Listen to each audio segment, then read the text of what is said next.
இன்றைக்கான மார்க்கெட்டில் Nifty, bank Nifty, Sensex எல்லாமே நல்ல ஒரு டவுன் ட்ரெண்டில் கீழே வந்திருக்காங்க. ஸ்டாக் எல்லாமே நல்ல ஒரு டவுன் ட்ரெண்டில் கீழே போச்சுங்க. கடைசி நாள் பார்க்கும்போது ஓகே, பங்குச்சந்தை நல்லா மேலே வந்துக்கிட்டு இருந்துச்சு. எப்படியும் ஒரு கேப் டவுன் கொடுத்தாலும் சரி, அதுக்கப்புறம் மேலே தான் போய்கிட்டு இருந்துச்சு. ஆனால் இன்றைக்கி பார்க்குறீங்க அப்படின்னா நல்ல ஒரு டவுன் ட்ரெண்டில் கீழே எடுத்துகிட்டு போயிட்டாங்க. அதே மாதிரி ஸ்டாக் எல்லாமே நல்ல ஒரு டவுன் ட்ரெண்டில் கீழே போயிருக்குங்க. லாஸ்ட் வீடியோவில் 2 முக்கியமான point Nifty, bank Nifty, Sensex எல்லாத்துக்குமே பார்த்துருந்தோம்.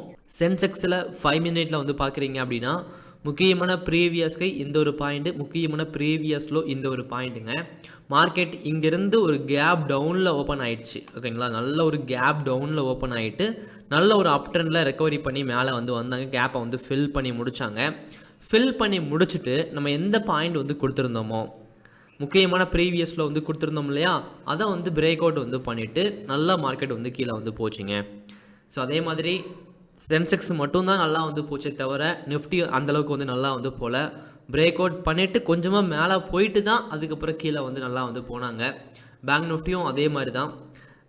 இந்த பாயிண்ட்டை கடைசியில் தான் பிரேக் அவுட் பண்ணுச்சு. பிரேக் அவுட் பண்ணிவிட்டு ஒரு 100 பாயிண்ட் போச்சுங்க. அதே மாதிரி கடந்த சில நாட்களாக ஆப்ஷன் செல்லிங்கில் நிறையா லாஸ் கொடுக்குதுங்க. எஸ், நான் கூட ஆப்ஷன் செல்லிங்லேருந்து பணத்தை கொஞ்சமாக கம்மி பண்ணி அதை ஆப்ஷன் பையிங்லேயும் ஸ்டாக்லேயும் போட ஆரம்பிச்சிட்டேன். ஸ்டாக்கு கூட பரவாயில்லைங்க, ஆப்ஷன் பையிங் கூட பரவாயில்லைங்க. ஆப்ஷன் செல்லிங்கில் கடந்த ஒரு சில வருடங்களாகவே லாஸ் நிறையா கொடுக்குது.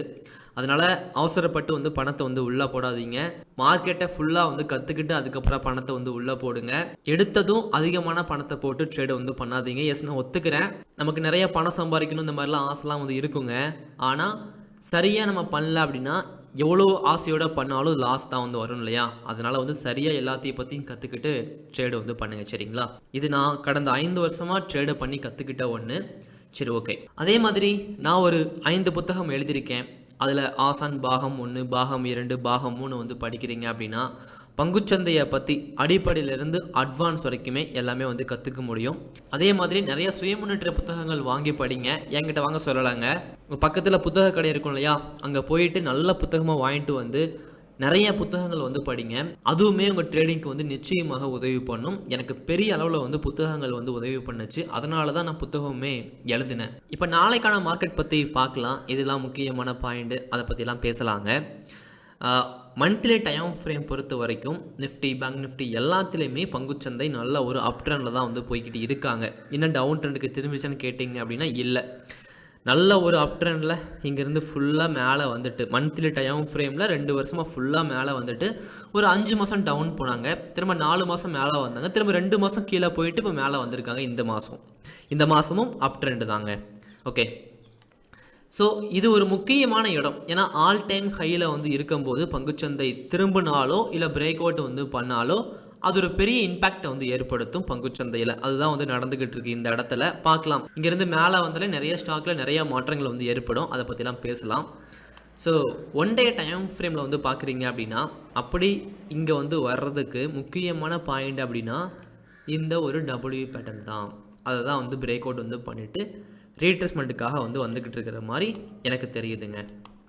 ஓகே, இது ஒரு முக்கியமான ப்ரீவியஸ் கையா. அந்த பாயிண்ட்டை பிரேக் அவுட் பண்ணிவிட்டு இப்போது இது வரைக்கும் வந்திருக்கிறாங்க. இந்த டபிள்யூ பேட்டர்னை யூஸ் பண்ணி என்ட்ரி கொடுத்த எல்லாருமே எங்கே ஸ்டாப் லாஸ் போடணும் தெரியுமா? ஸ்டாப் லாஸ் பிரேக் அவுட் பாயிண்ட்டுக்கு கீழே போடக்கூடாது. இந்த டபிள்யூ பேட்டர்னோட பாதியில் ஸ்டாப் லாஸ் எப்போவுமே போடணும். அதான் முக்கியமானது. ஓகே, அப்போது 24,720 பிரேக் அவுட் பண்ணால் மட்டும்தான் நிஃப்டி டவுன் ட்ரெண்டு போகிறதுக்கான வாய்ப்பு இருக்குது. அதுவே மேலே போகிறாங்க அப்படின்னா முக்கியமான ப்ரீவியஸ்கை ஆல்ரெடி மேலே பிரேக் அவுட் பண்ணிட்டாங்க. இந்த இடத்துல நல்ல ஒரு புல்லிஷ் கேண்டில் உருவாச்சு அப்படின்னாலே அது மேலே போகிறதுக்கான ஒரு வாய்ப்பாக நம்ம எடுத்துக்க முடியும். அதே மாதிரி நீங்கள் ஓனாக அனலைஸ் பண்ணிவிட்டு ஓனாக ட்ரேடு பண்ணுங்கள். யாருடைய டிப்ஸையும் கேட்டு ட்ரேடு பண்ணாதீங்க. இந்த மாதிரி கற்றுக்கிறது வேறங்க. அதுவே கால்ஸ் வாங்கிலாம் ட்ரேடு பண்ணுவாங்க இல்லையா, அப்படி ட்ரேடு பண்ணவே பண்ணாதீங்க. ஓகேங்க, இப்போ நாளைக்கு முக்கியமான ப்ரீவியஸ்க்கு இதுதான். 1 ஹவரில் நீங்கள் பார்க்குறீங்க அப்படின்னா 1 ஹவரில் மார்க்கெட் மீண்டும் மேலே வராங்க அப்படின்னா இது ஒரு முக்கியமான ப்ரீவியஸ் ஹை. 25,320ங்க. இது ஒரு முக்கியமான ப்ரீவியஸ் ஹை. ப்ரீவியஸ் லோ வந்து பார்க்குறீங்க அப்படின்னா 25,150. இது ஒரு முக்கியமான ப்ரீவியஸ் லோ. 5 மினிட்ல வந்து பார்க்குறீங்க அப்படின்னா 5 மினிட்ல ஓகே நிஃப்டி நல்லா டவுன் ட்ரெண்டில் கீழே வந்து வந்திருக்காங்க. இதுக்கு எவ்வளோ புள்ளினா ஒரு 100 புள்ளிக்கு மேலே இருக்குது அப்படிங்கிறனால ஸோ ப்ரீவியஸ் ஹை வந்து 25,290ங்க. இது ஒரு முக்கியமான பாயிண்ட்டு. அதுவே ப்ரீவியஸ் லோ அப்படின்னா 25,150ங்க. இது 5 மினிட்ல முக்கியமான ப்ரீவியஸ் லோ.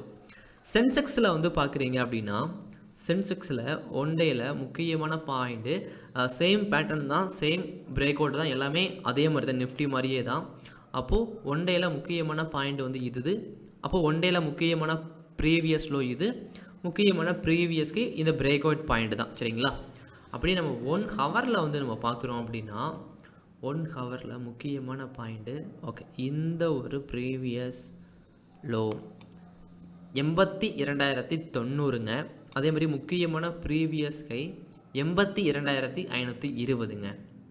5 மினிட்ல வந்து பார்க்குறீங்க அப்படின்னா 5 மினிட்ல 82,060 இது 5 மினிட்ல. அதே மாதிரி ப்ரீவியஸ் ஹை வந்து பார்க்குறீங்க அப்படின்னா 82,420. அதேமாதிரி பேங்க் நிஃப்டி வந்து பார்த்துடலாம். நீங்கள் லைவ் மார்க்கெட்டில் வந்து ட்ரேடு வந்து பண்ண போகிறீங்க பணத்தை போட்டு அப்படின்னா, ட்ரேடிங்கில் நியூவாக வந்து பண்ண போகிறீங்க அப்படின்னா எடுத்த உடனே பணத்தை போட்டு இப்படி பண்ணுறதுக்கு பேப்பர் ட்ரேடிங் வந்து பண்ணுங்கள். ரொம்ப ரொம்ப சேஃபு, நிறைய கற்றுக்கலாம், பணம் அவ்வளோ சீக்கிரம் லாஸ் ஆகாது. அப்போ பேப்பர் ட்ரேடிங் வந்து பண்ணி பார்த்துட்டு அதில் ப்ராஃபிட் வருதுன்னா மட்டும் பணத்தை வந்து இதில் உள்ளே வந்து போடுங்க. அப்போவும் குறைவான பணத்தையே உள்ளே போடுங்க. லாபம் வந்து வந்துச்சுன்னா மட்டும் பணத்தை வந்து அதிகப்படுத்துங்க. அது வந்து இது நீங்கள் சரியாக வந்து பண்ணாலே போதுங்க. ஆனால் இது கண்டிப்பாக வந்து பொறுமை ரொம்ப ரொம்ப தேவை.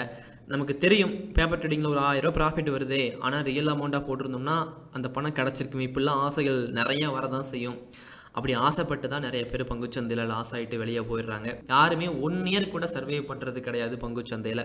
நீங்கள் இப்படி இருக்காதீங்க, நிறைய கற்றுக்கோங்க. எந்த அளவுக்கு கற்றுக்குறீங்களோ அதை பற்றி அந்த பிஸ்னஸில் அதிக வருடங்கள் நம்ம இருக்க முடியும். நீங்கள் எந்த அளவுக்கு கற்று வச்சுருக்கீங்க அப்படிங்கிற கேள்வியை உங்ககிட்ட நீங்களே வந்து கேட்டுக்கோங்க. ஓகேங்க. பேங்க் நிஃப்டியில் முக்கியமான ப்ரீவியஸ் ஹை 1 ஹவரில் வந்து நம்ம பார்க்குறோம் அப்படின்னா இந்த இடத்துல வந்து இருக்கிறாங்க 55,610. அதே மாதிரி ப்ரீவியஸ் லோ அப்படின்னா இந்த இடத்துல ஒரு ப்ரீவியஸ் லோ இருக்குது. ஸோ முக்கியமான பாயிண்ட்டு இந்த ஒரு 55,040ங்க. 5 மினிட்ல வந்து பார்க்குறீங்க அப்படின்னா முக்கியமான ப்ரீவியஸ் கரெக்டாக வந்து பார்க்குறீங்க அப்படின்னா 55,480. இது முக்கியமான ப்ரீவியஸ் ஹை 5 மினிட்ல.